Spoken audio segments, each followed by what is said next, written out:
Hello दोस्तों, मेरा नाम ललित कुमार कश्यप है। ये कहानी पंकज और सीमा की है, जिसे सुनकर आपके रोंगटे खड़े हो जाएंगे। आप सोच में पड़ जाएंगे कि आखिर उस रात उन दोनों के साथ ऐसा क्यों हुआ। इस कहानी के लेखक हैं ललित कुमार कश्यप। अब आप कहानी पंकज के पॉइंट ऑफ व्यू से सुने। जय श्री राम। मेरा नाम पंकज है। मैं उत्तर प्रदेश का रहने वाला हूँ।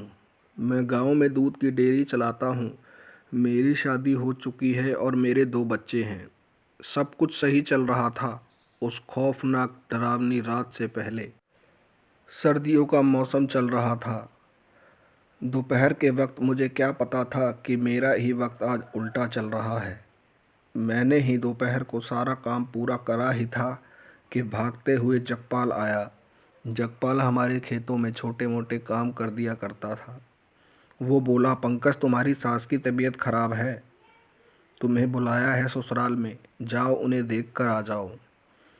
इतना सुना ही था सीमा ने।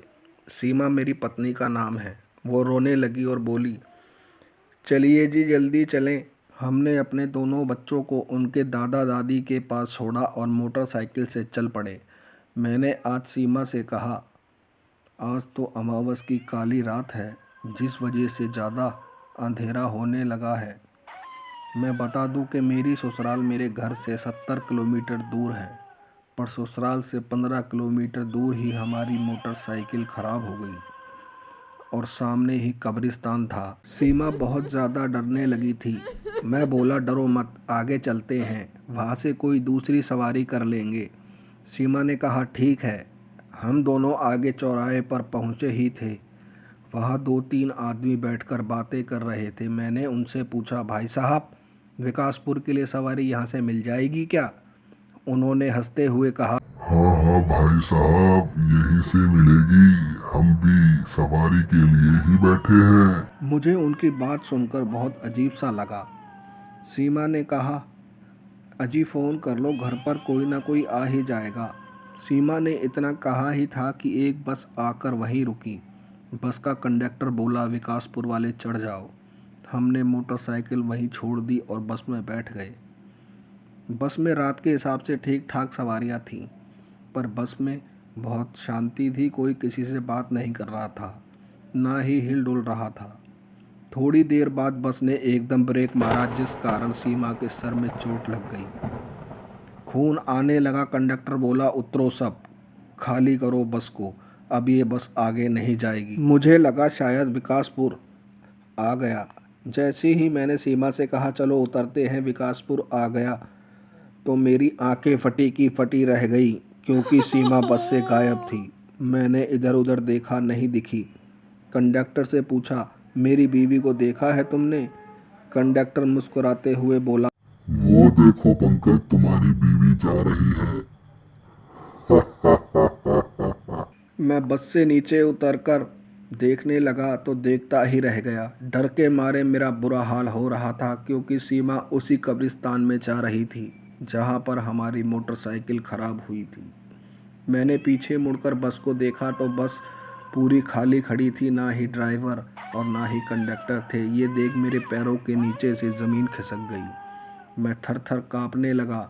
जैसे तैसे मैंने अपना होश संभाला और सीमा को आवाज़ मारकर बुलाने लगा। मैं सीमा को बार बार आवाज़ लगा ही रहा था कि मुझे मेरे पीछे से फुसफुसाने की आवाज़ आने लगी, जैसे कि कोई बात कर रहा है। मैंने पीछे मुड़कर देखा तो वही तीनों आदमी बैठे बात कर रहे थे जो चौराहे पर मिले थे। मैं समझ गया कि सब माया जाल है। मैं और सीमा इसमें बुरी तरह फंस गए हैं।